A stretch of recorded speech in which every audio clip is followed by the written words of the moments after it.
नमस्कार.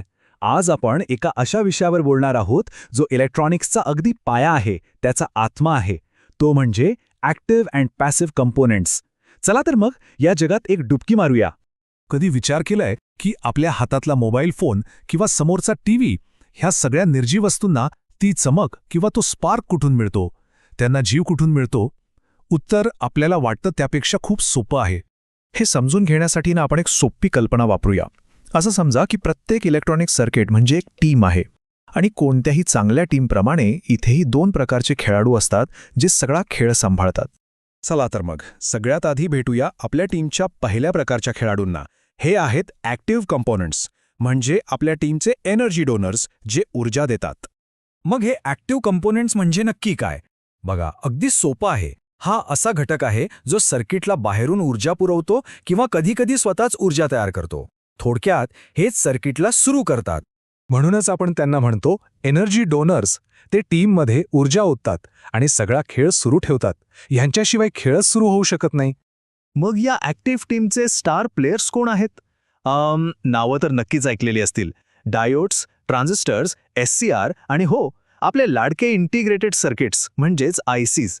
हेच आहेत खरे गेम चेंजर्स. या ॲक्टिव्ह कंपोनेंट्सची एक खास ताकद म्हणजे पॉवर गेन. आता याचा अर्थ काय?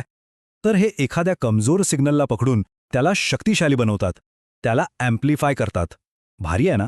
आणि त्यांची दुसरी मोठी ताकद म्हणजे ते करंटच्या प्रवाहावर नियंत्रण ठेवू शकतात. हे असं समजा की जसं आपल्याकडे पाण्याचा नळ असतो ना, तसंच हे करंटच्या प्रवाहासाठी एक नळ आहेत. पाहिजे तेव्हा चालू, पाहिजे तेव्हा बंद किंवा कमी जास्तही करता येतं. बरं, आता वळू या टीममधल्या दुसऱ्या पण तितक्याच महत्त्वाच्या खेळाडूंकडे. हे आहेत पॅसिव्ह कॉम्पोनेंट्स. सोप्या भाषेत आपल्या टीमचे एनर्जी मॅनेजर्स. आता पॅसिव्ह कंपोनंट्स ॲक्टिव्हच्या एकदम विरुद्ध काम करतात बरं का.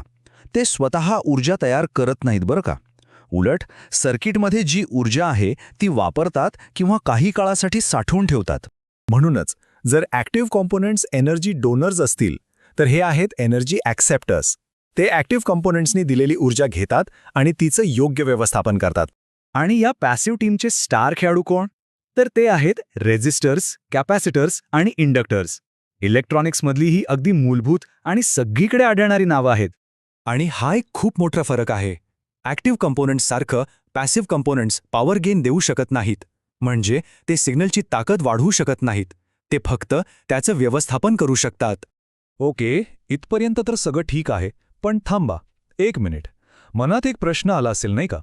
आपण म्हणालो की ॲक्टिव्ह कॉम्पोनंट्स करंटवर नियंत्रण ठेवतात, पण मग रेझिस्टर जो एक पॅसिव्ह कॉम्पोनंट आहे तो पण तर करंटच्या प्रवाहाला कमी करतो. मग नक्की फरक काय आहे? आणि याचं उत्तर ना दोन सोप्या शब्दांमध्ये आहे. एक म्हणजे नियंत्रण आणि दुसरं म्हणजे मर्यादा. ॲक्टिव्ह कॉम्पोनेंट्स जसे की ट्रान्झिस्टर करंटवर सक्रियपणे नियंत्रण करतात, त्याला पाहिजे तसं बदलू शकतात. पण रेझिस्टरसारखे पॅसिव्ह कॉम्पोनेंट्स फक्त करंटच्या प्रवाहाला मर्यादित करतात, त्याला विरोध करतात. हा खूप महत्त्वाचा फरक आहे. चला तर मग आतापर्यंत जे काही पाहिलं त्याचा एक शेवटचा आढावा घेऊया. या दोन खेळाडूंमधला फरक आता अगदी स्पष्ट होऊन जाईल. बघा, हा तक्ता सगळं काही सांगतो. ॲक्टिव्ह कंपोनेंट्स ऊर्जा देतात, तर पॅसिव्ह कंपोनेंट्स ऊर्जा वापरतात. ॲक्टिव्ह ऊर्जा निर्माण करतात, तर पॅसिव्ह साठवतात. ॲक्टिव्हमध्ये पॉवर गेन आहे, पॅसिव्हमध्ये नाही.